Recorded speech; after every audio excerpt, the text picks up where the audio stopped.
All right, welcome back, everyone. We're thrilled to see you doing an audio visual check. All good? Thumbs up, fantastic. This is GREMax. We are here to guide you on your grad school admissions journey. Today, we're diving into quantitative reasoning. I am Jonathan Herzog. This is Daniella Wenger, and we are your leaders for today. All right. For those of you who are new to GREMax, or for those of you who are joining us again, we're very happy to have you and see you. As always, please do chime in the chat, ask us questions, share your story, see how we can help. We're here to serve you, and we're delivering some really high value add content today in a really concise amount of time. Quantitative reasoning on the GRE. If you want to see any of our past free webinars, they're on the TestMax YouTube channel. Do please search those if you want more information on any other part of the test or the test itself and how it can help you unlock tens of thousands of grad school opportunities across the globe. I'm just overthinking. I'm just running out of time.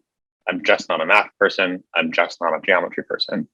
All euphemisms that we've used ourselves, that we hear from countless students, that just mean we haven't yet mastered the quantitative reasoning skills sufficient for our target score.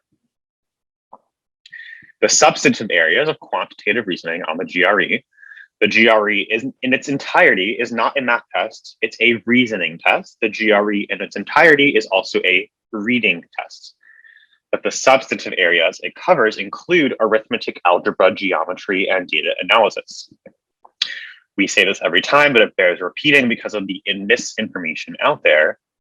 The GRE uses high school level, middle school level mathematics and the English language. It uses the logic, language, and syntax of high school mathematics and of the English language, and presents those to you in the form of a reasoning test and a reading test.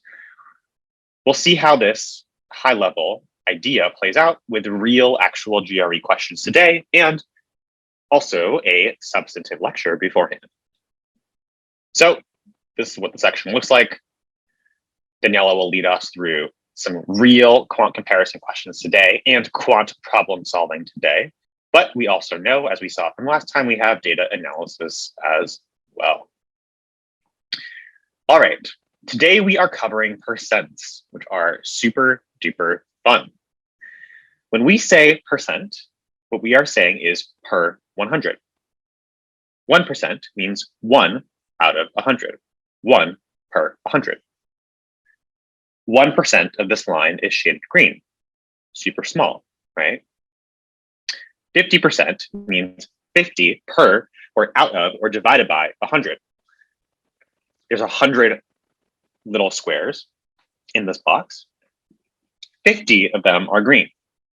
50% of them are green. We always start out simple.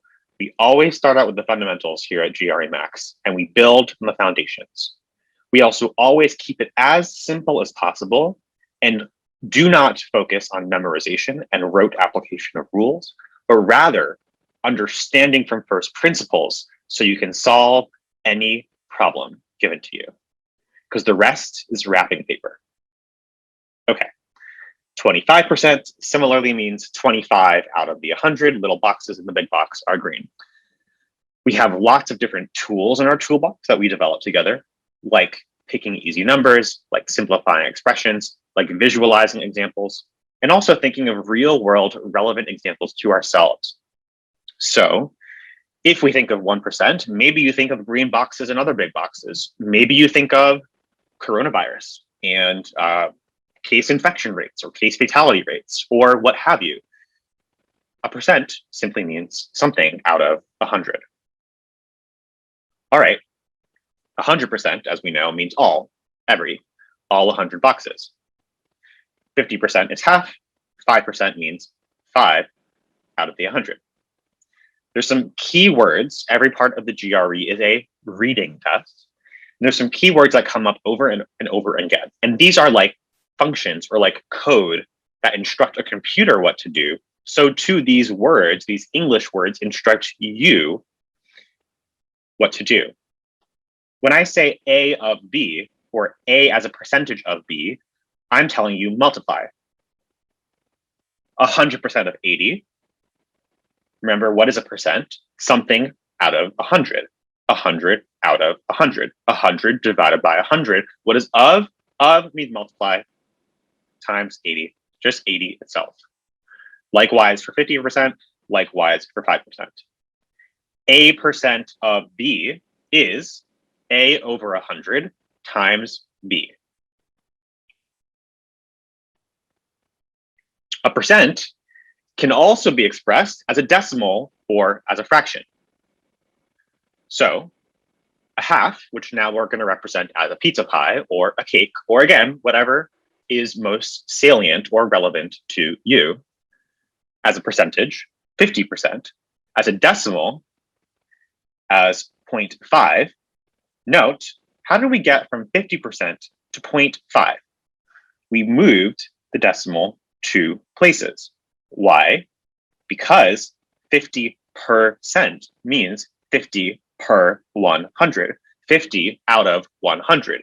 50 green boxes out of 100 green boxes. 50 divided by 100. When I divide by 100, that means I divide by 10, and then I divide by 10 again.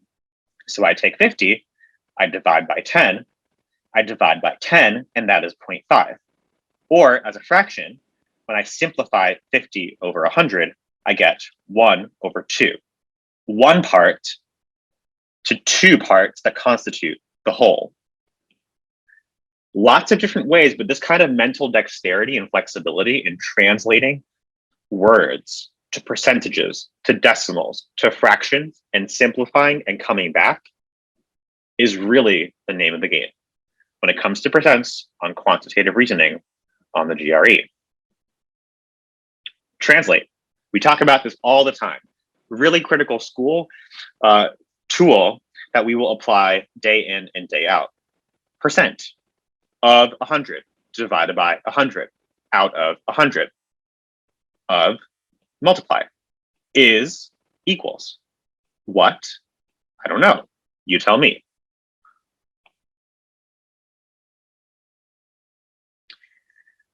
%15 of 200 apples are bad. How many apples are bad? Piece by piece by piece. What is 15%? 15% means 15 out of per divided by 100. 15 green boxes inside 100 green boxes. 15%, 15 out of 100. Of multiply. Of multiply. 15 per 100 of multiply 200 apples. 200. 15 over 100 times 200. Simplify. Get rid of 2 zeros. Divide the numerator and the denominator. There's a hidden 1 here. By 100. 15 times 2, 30 apples are bad. A percent of B is A over 100 times B, implicitly B over 1. Over and over again. Sometimes we increase things by certain percentages or we decrease things by certain percentages. Okay. A skateboard is reduced 25%. Reduced 25% in price in a sale. The old price, yesterday's price, last year's price, the old price, the GRE is a reading test, was $120. Find the new price, the price today, currently, not the old one. So we have a little timeline. This is old, and this is new. The old price was $120.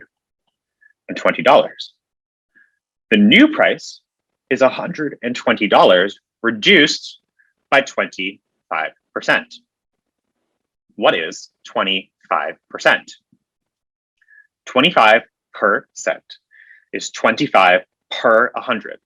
25 divided by 100, 25 over 100, 25 little green squares out of 100 green squares, 25 pennies out of 100 pennies. 25% of $120, which was the old price, because we're reducing the old price by 25%. So we have to find 25% of the old price, which was $120. 25% is 25 over 100 divided by 100. Of tells our human machine to multiply, and $120 is 120 over 1. We simplify, and indeed we find 25% of $120 is $30. Are you done? No. Congratulations, you made progress. 25% of $120 is $30. What's the question? Find the new price. What's the question? Find the new price. What is the new price equal to? New price is equal to old price minus the reduction from the sale. New price is the old price minus the reduction, which gives us the new price, or $90. In just a few moments, we'll look at a simplification and a way to even cut through the steps faster. Here's a fun little trick. And let's prove to ourselves why. X% of Y is the same as Y% of X. What the heck does that mean? Pick easy numbers. Look at an example. 8% of 50. Whoa, that's really confusing. Let's go to the calculator. No. The GRE is not a math test. The GRE is a reasoning test. Do not default to the calculator. Step by step. Ignore the answers, ignore the explanations. What is 8%? 8%. 8 green boxes out of 100 green boxes. Of multiply. Of multiply. 50. 50 is like 50 over 1. Okay, so like, I could do this. Simplify. I just divided the numerator and denominator by 10. I canceled out a 0. And let's just do it out for a second. We know we multiply just across. 8 times 5 is 40. 40 divided by 10, 10 times 1. Simplify, cancel out a 10, and we get 4. Congratulations, you solved it. But there's an easier way. 8% of 50. Let's apply this rule for a second. X% of Y is Y% of X. Okay, well, translate the variable to the number. 8% of 50 is 50% of 8. What's 50%? We know this from grade school. We sort of immediately translate it to a half, and we sort of immediately know, oh, a half of 8 is just 4. Whoa, how do we do that? We didn't even do any math. How do we know that X% of Y is equal to Y% of X? And we can just flip the X and the Y to avoid the math. We know this because we know what it means for something to be a percent of something else. Recall we saw before, 50% is the same as 0.5. Well, how do we know that? We said 50% means 50 divided by 100. When I divide something by 100, I'm dividing it by 10, dividing it by 10 again, and I get 0.5.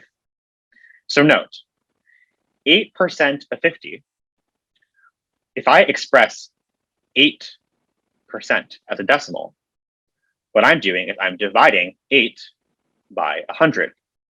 I know 8 divided by 10 simply means I take my number 8, which is maybe implicitly 8.0, and I'm dividing it by 10, so I move the decimal one place, and I get 0.8. Congratulations, you divided it by 10. Now do it again.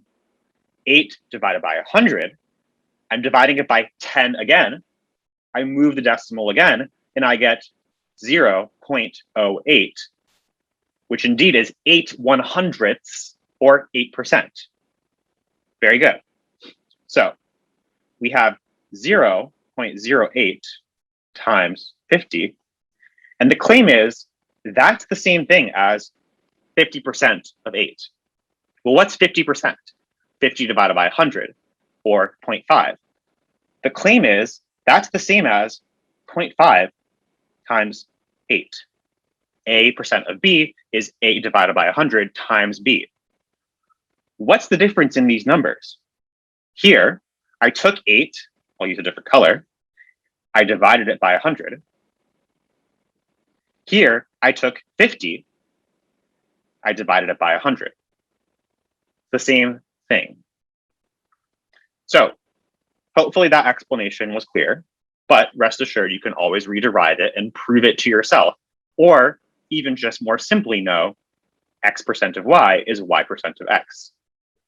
8% of 50 is the same as 50% of 8.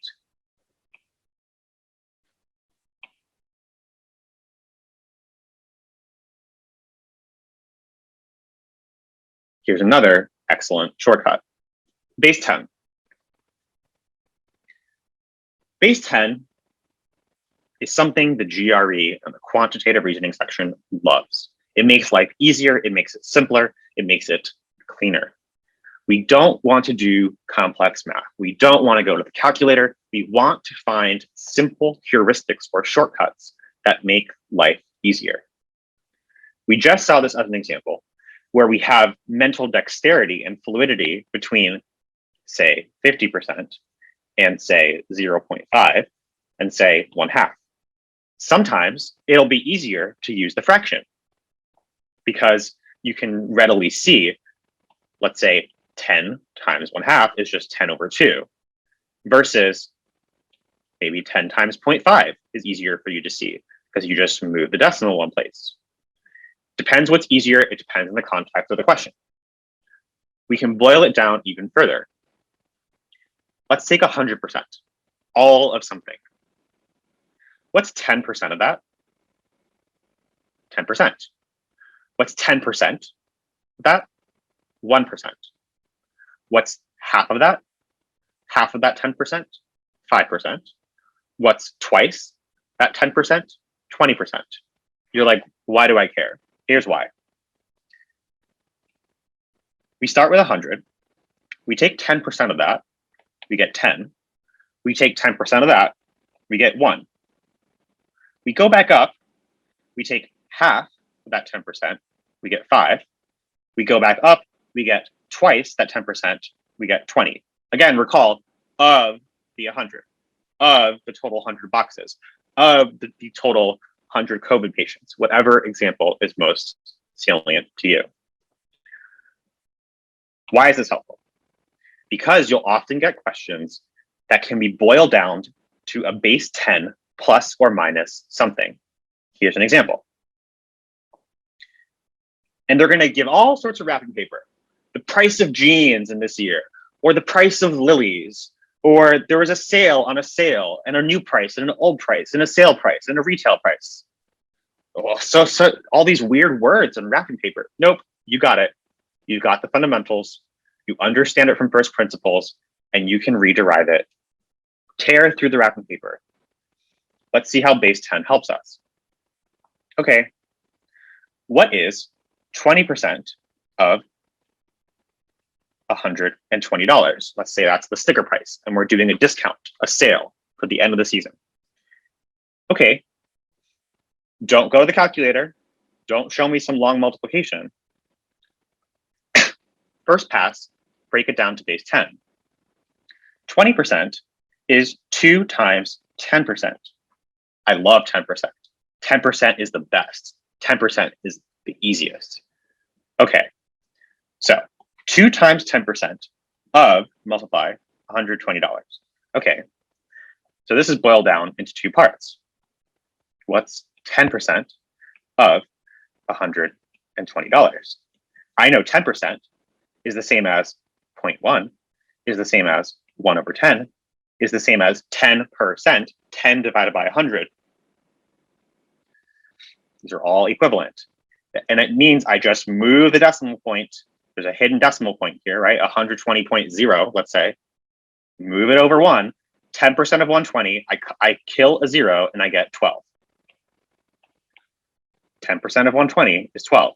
Wait, 20% is 2 times 10%. I know what 10% is. So my answer is simply 2 times 12, which is 24. Okay, let's try another example here. This time your question is, what's 19% of $120? You're at a really annoying store, and the store says, aha, you get a 19% discount. Okay, well, that's interesting. I want to run to the calculator. I want to type in 0.19 times 120, or I want to set up a multiplication and I want to multiply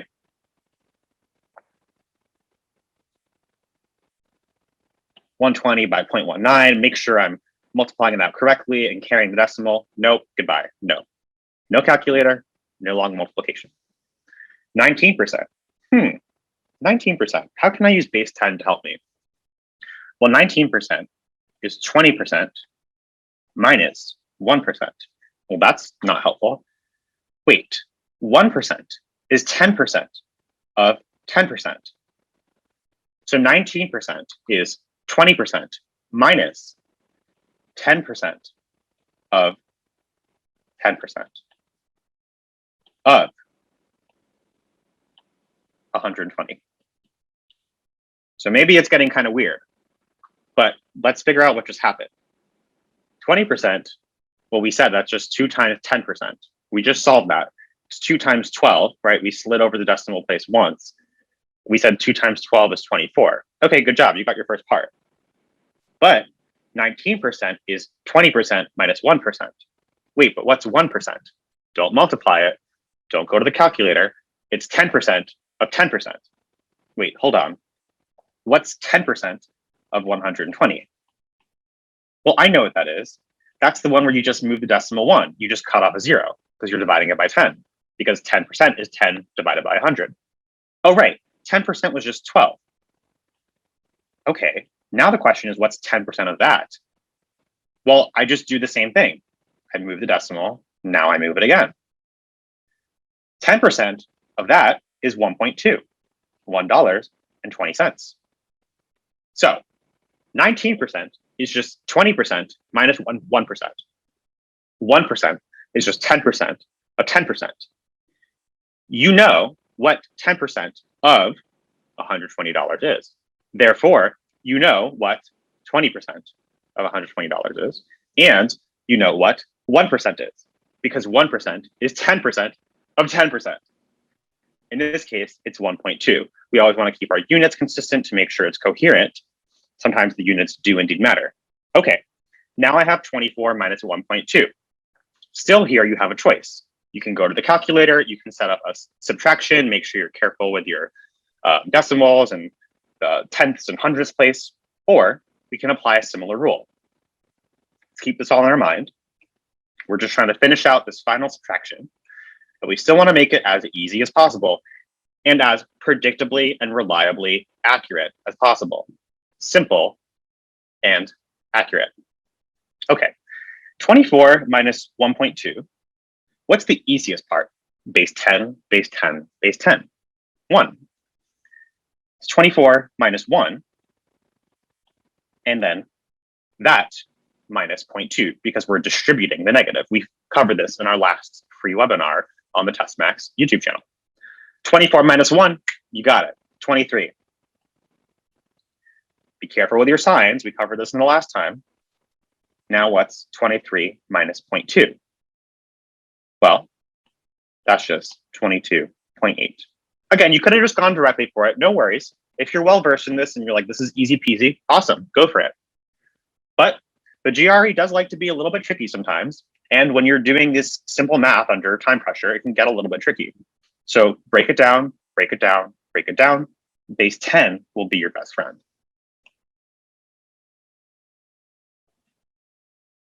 Okay, we're almost there.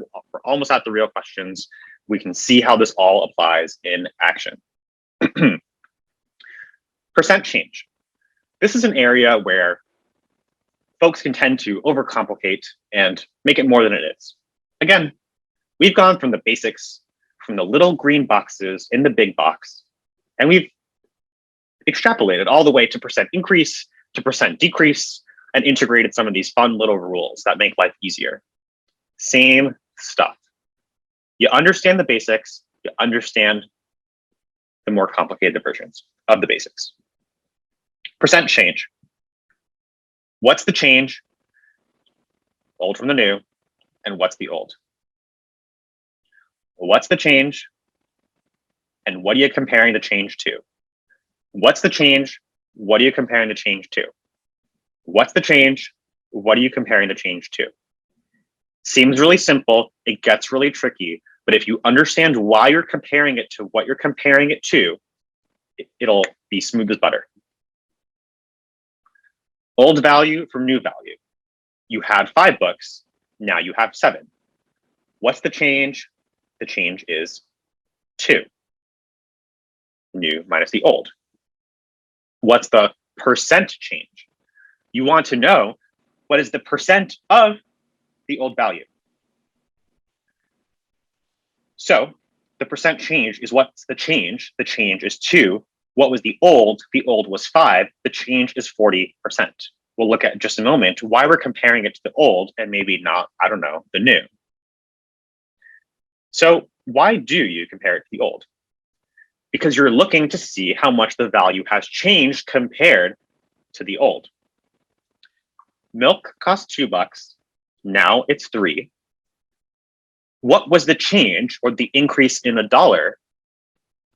Was it compared to 2 or 3? We divide or we compare it to the original $2 value. So we say the change is, okay, 3 minus 2 over 2, which equals 1 over 2, which equals 50% or 0.5. Because what you're being asked to compare is how much did it change relative to what it was? Relative to what it was yesterday, last year, last hour. Milk was $2. Now it's 3. It increased $1 compared to 2. Hence, you divide by the old. Change over old. Change over old. You can get a little bit more complicated and nuanced if you'd like to. Although generally speaking, you actually don't even usually have to worry about this. What's the change? New minus old over the absolute value of the old. We don't really need to stress about this. We covered this in a previous webinar, what this absolute value nonsense is. All it just means is like, what's the distance of that value to 0? So it just gives you, it spits out a positive value. It just makes sure that this percent change thing makes sense.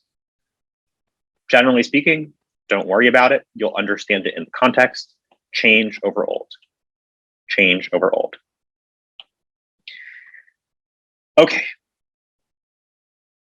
There are a couple examples here. In the interest of time and going through real questions, we will spare you them for today. Change over old, change over old, percent change. All right. This is just a reiteration of what we saw already. Sometimes, and we drill this together in our work in GREMax, there's a couple of things we just got to know, or we see the patterns and we sort of know them like the back of our hands. Just like you know, 1 over 2 is a half, is 50%, is 0.5. So too, it really behooves you, it really benefits you on the GRE to just kind of know the other simple fractions and what their respective percentages are.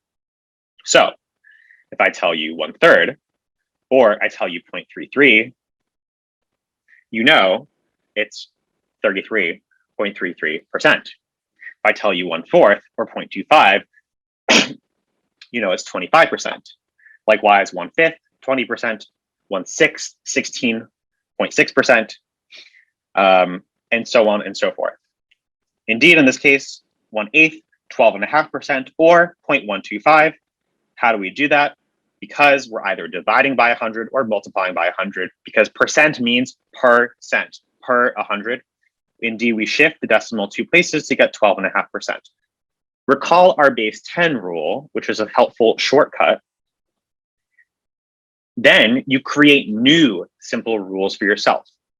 Now you go into the world, whether you're on TikTok or at the grocery store or what have you, doing your GRE prep. You now enter the world knowing immediately that 1/8 is 12.5%. Whoa, that's a great superpower. Why? Because what if the question now is, what's 5/8? No worries. I know 5/8 is just 5 times 1/8. Well, what's 1/8? 1/8 is just 12.5%. 5/8 is also 1 minus 3/8. So it's the entire thing, the entire enchilada, the entire pie, minus 3/8, 3 of the 8 slices. What's 3/8? It's 3 times 1/8. What's 1/8? 1/8 is 12.5%. So 3/8 is 3 times that. So it's 37.5%, because 3 times 12 is 36, and 3 times a half is 1.5. So see how immediately, smooth like butter, you're able to then tell me so many different fractions and what their percentages and decimal equivalents are.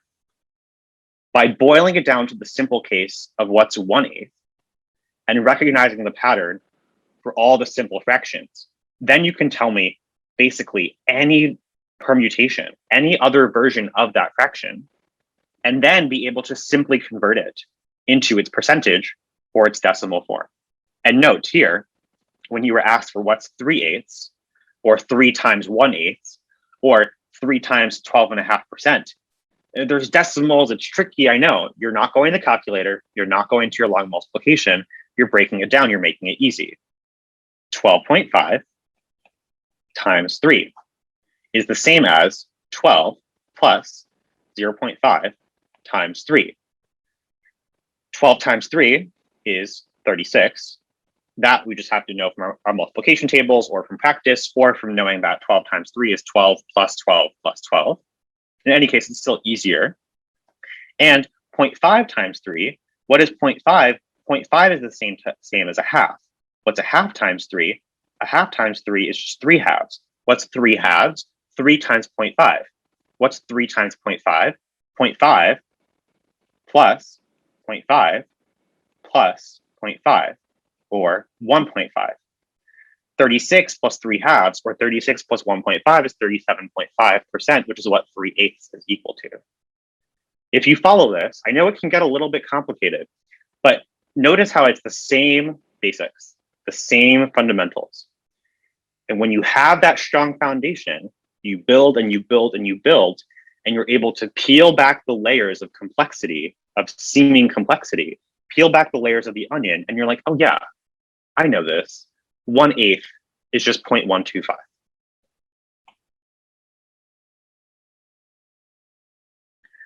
Okay, quick couple of side notes, and then we'll hand it off to Daniella.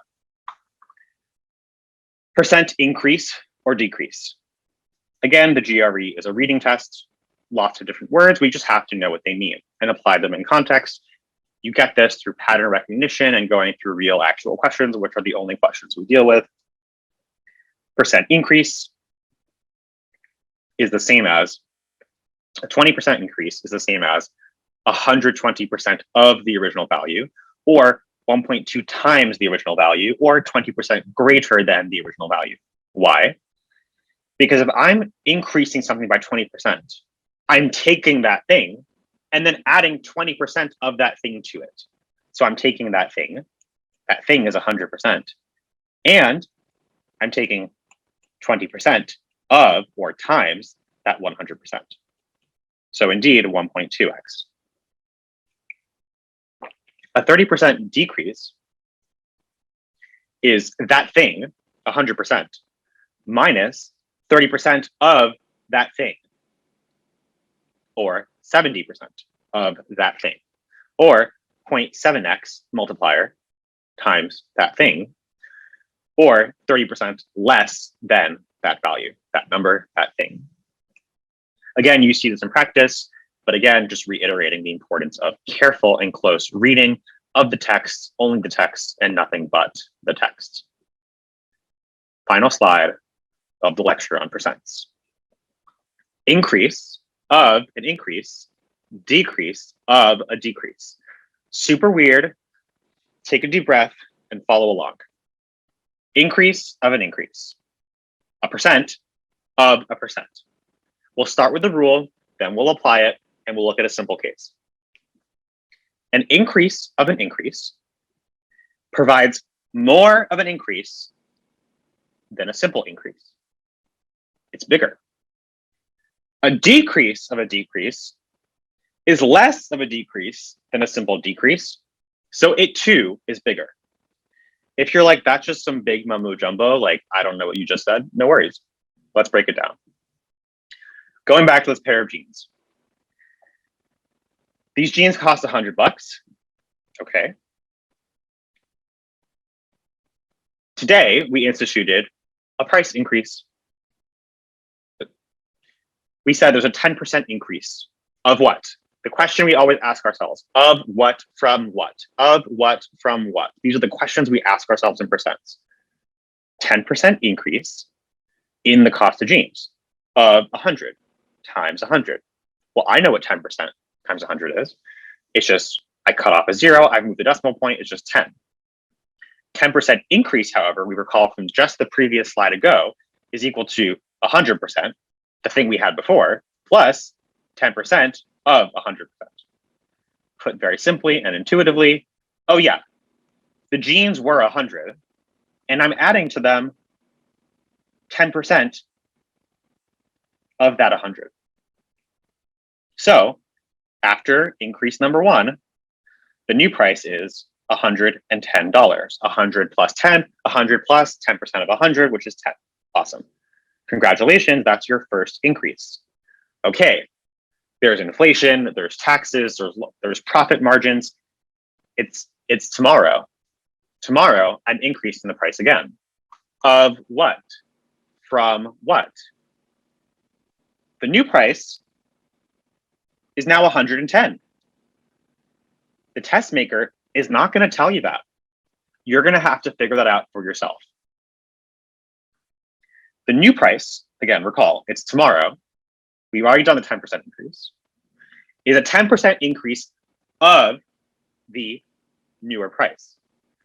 So this time, we're taking 10% of or times $110. Okay, easy enough. I know how to take 10%.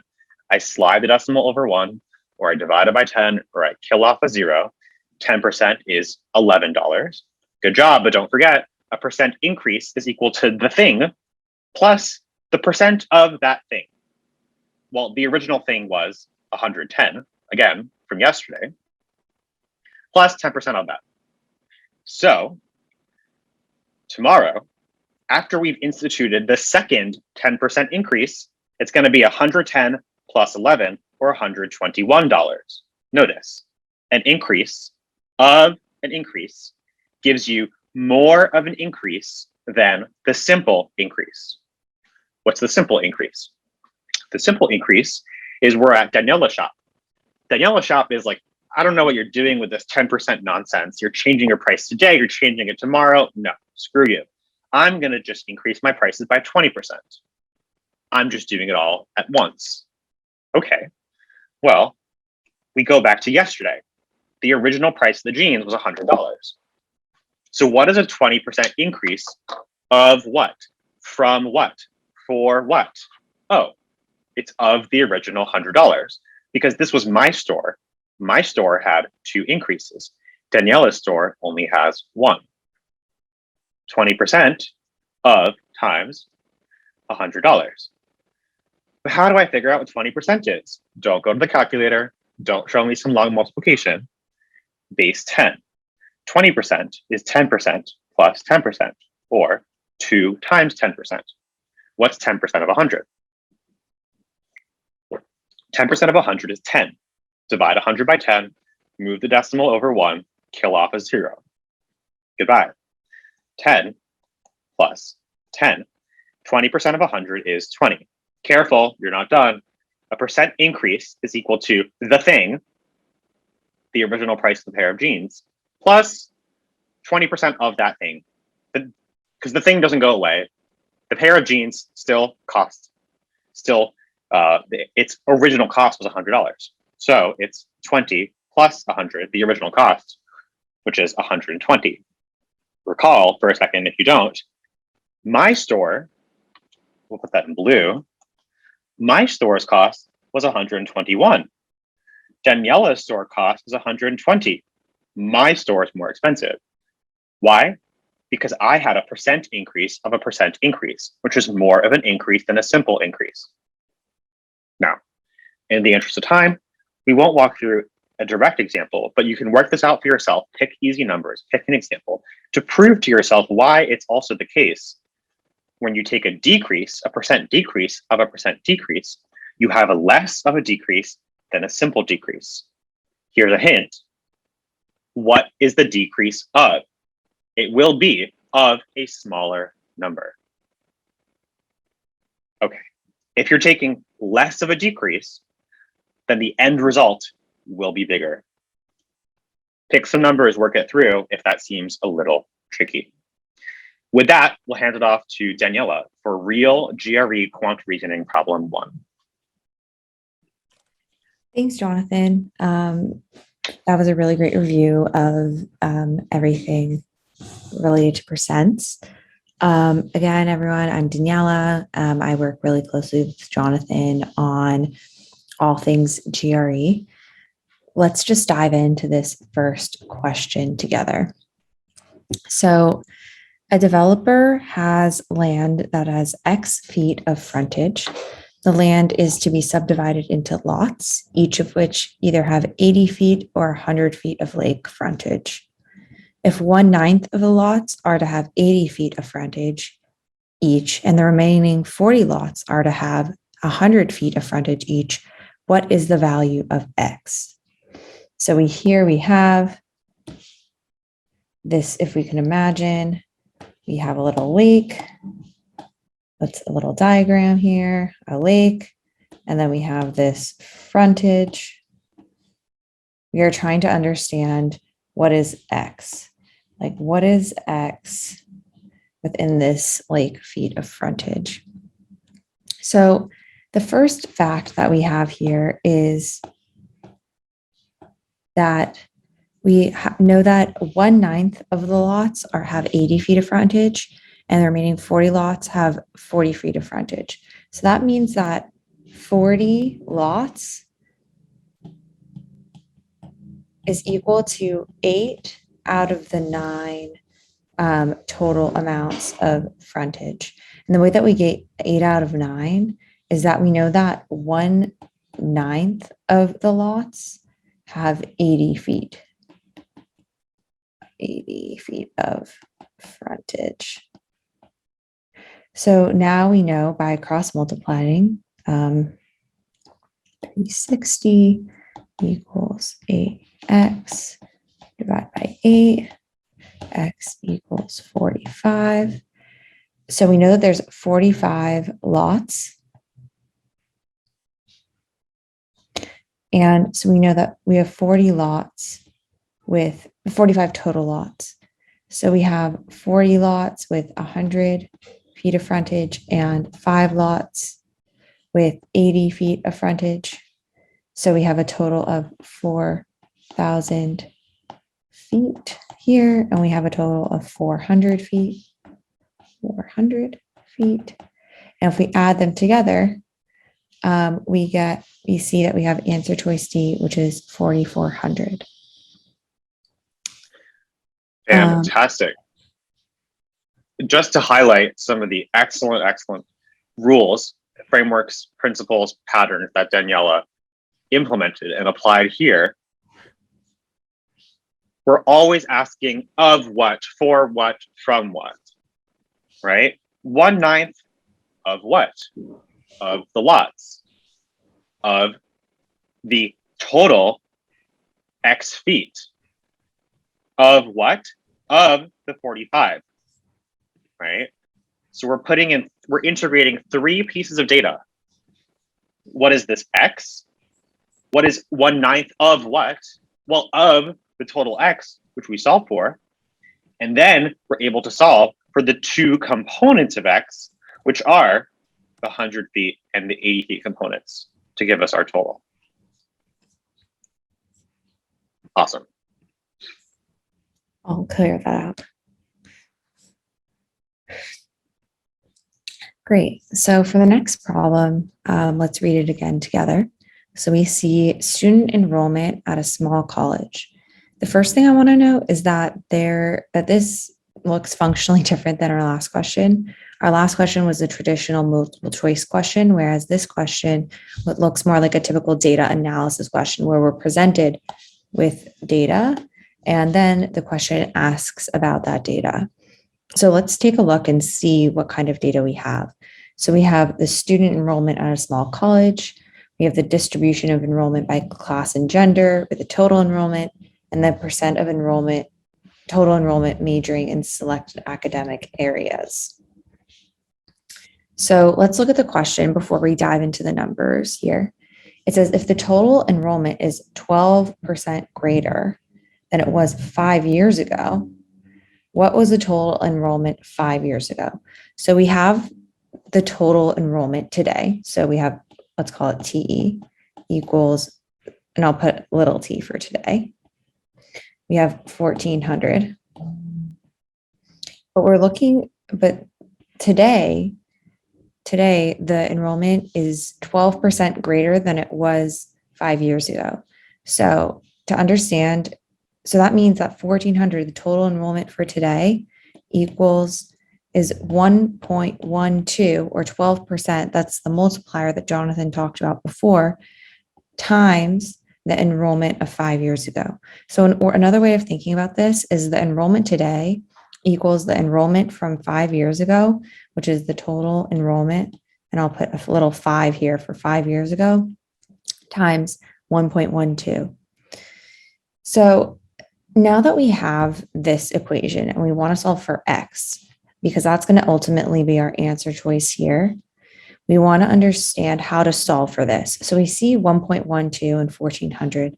So our natural way to solve would be 1,400, I'm just rewriting here, equals 1.12x.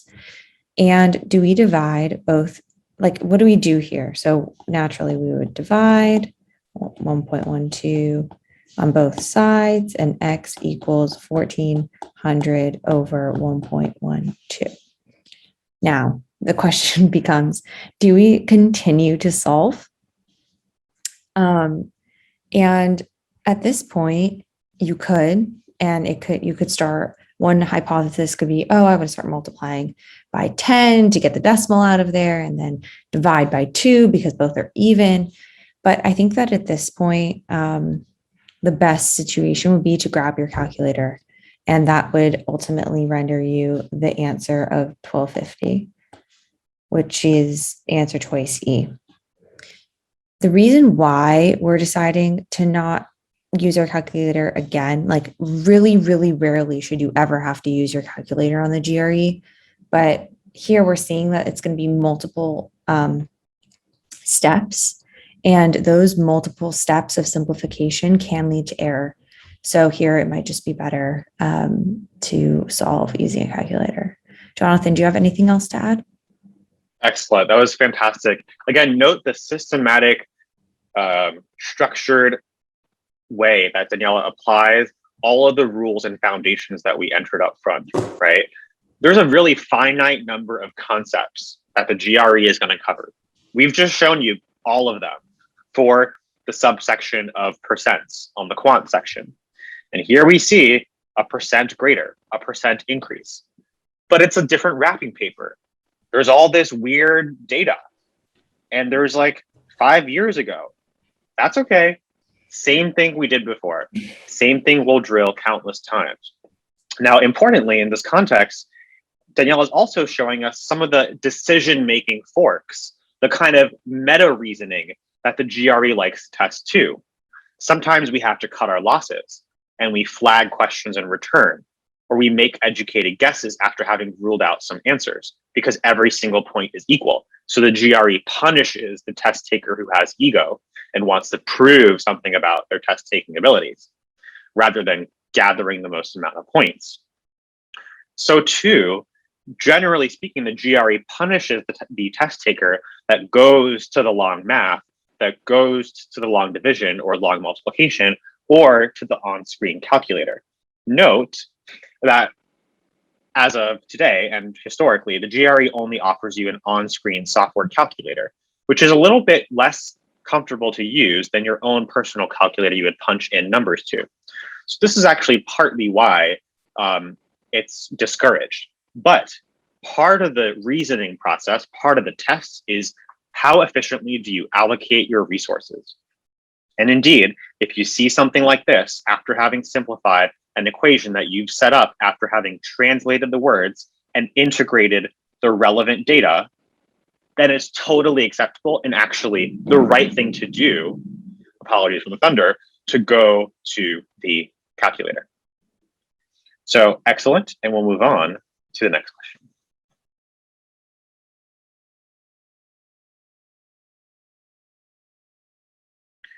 All right. Last year, Kate spent between 1/4 and 1/3, 25% or 0.25, and 33.33% or 0.33. Recall that immediate dexterity and flexibility in our translating between fractions, percents, and decimals. We'll see why that's valuable in a second. Of her gross income on her mortgage payments. The GRE is a reading test. You have to be very careful. Stick to the text, only the text, nothing but the text.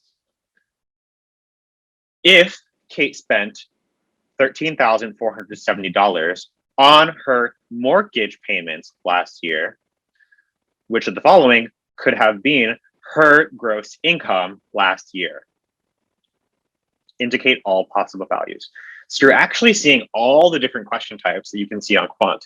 Daniella showed us a standard single choice, multiple choice. She showed us a multiple choice in the context of data analysis. Now we're seeing a pick all that apply. So it's the same quant problem solving, the same skills and tools apply, except there might be more than one answer choice. So if we apply our reasoning from our statistics and probability lesson, you actually have maybe a lower probability on its face of getting it right. There's more possible combinations of answer choices. That's fine, no worries, same stuff, same fundamentals, same basics. Don't get lost between the change in words here. So we have gross income and we have mortgage payments. We're looking at payments made from last year.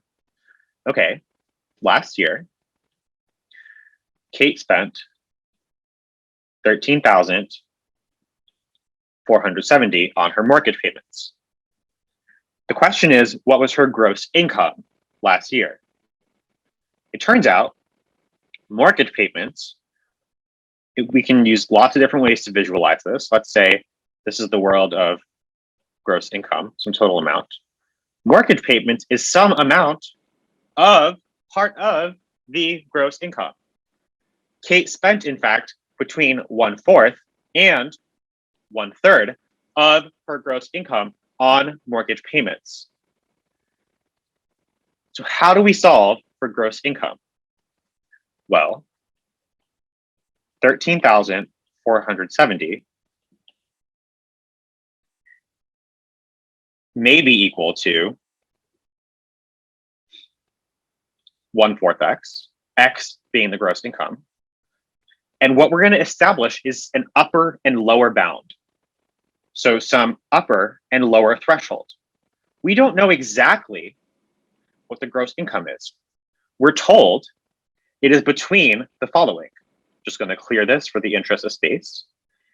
It's between 13,470 times 4 and 13,470 times 3, right? Because the setup would have been equals 1/3 x and equals 1/4 x. So we cross multiply and solve, and this is what our gross income is going to be between? An upper and a lower bound, higher and lower extreme. So in this case, similar to what Daniella just showed us, rather than multiply out by hand, we can go to the calculator. The key part is 80% of the work is the setup. A framework, a proper framework, is worth its weight in gold.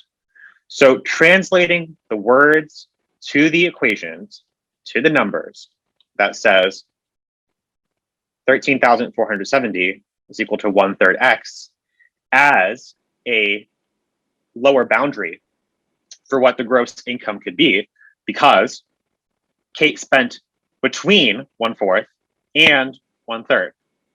Now, sometimes we have to be careful. We saw this in our lesson on inequalities a few weeks ago. Are the boundary conditions included or excluded? Well, if Kate spent between 1/4 and between 1/3 of her gross income, then 1/4 of her gross income is not included because it's not between 1/4 and 1/3. So recall from our inequalities lesson, it's like we have an open circle on that point on the number line. So rest assured, you go into your calculator and you're find B, C, D, and E and E are in and A is out. That's the multiplication. That's the range of values we'll find in our calculator. And the calculator indeed will help us in this instance again. All right. Here's the golden goose, the promise of percents of percents. Good fun. The original price of a suit was 30% less than the suit's $250 suggested retail price. The price at which the suit was sold was 20% less than the original price. Whoa, whoa, whoa. What's going on? I'm going to use OP just to simplify it for original price. Original price is 30% less than the suggested retail price. I'll just use SRP for a moment. The price at which the suit was sold was 20% less than the original price. So I'll use price sold. So the price sold is less than the original price, is less than the suggested retail price. Okay, but how much less? Note, this is a quantitative comparison question. Again, the same fundamentals apply, just different wrapping paper. As you know, in quant comparison, you're given quantity A, you're given quantity B, and you're given some constraint or rule to apply. The answer choices you'll never have to read because they're always the same. A is greater, B is greater, C is their equal, D is you can't tell. So before we get lost in the answers, make sure we understand our constraint, we translate it, broke it down, simplify it, and then we can take a look at the quantities. In this question, there's a lot of play in the joint happening in the constraint.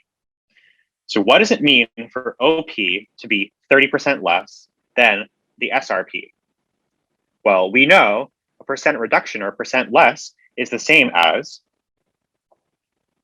100% minus 30%, or 70%, or 0.7 of times the SRP. Well, what's the SRP? The SRP is $250. Okay, very good. Remember, this is our OP, our original price. Keep going. The price at which the suit was sold, price sold, was 20% less, percent reduction. We have a reduction of a reduction, a decrease of a decrease is 20% less. By the same logic here, it's 80% of, or 0.8 of, the original price. I'm not even doing any math here. I'm just writing it out.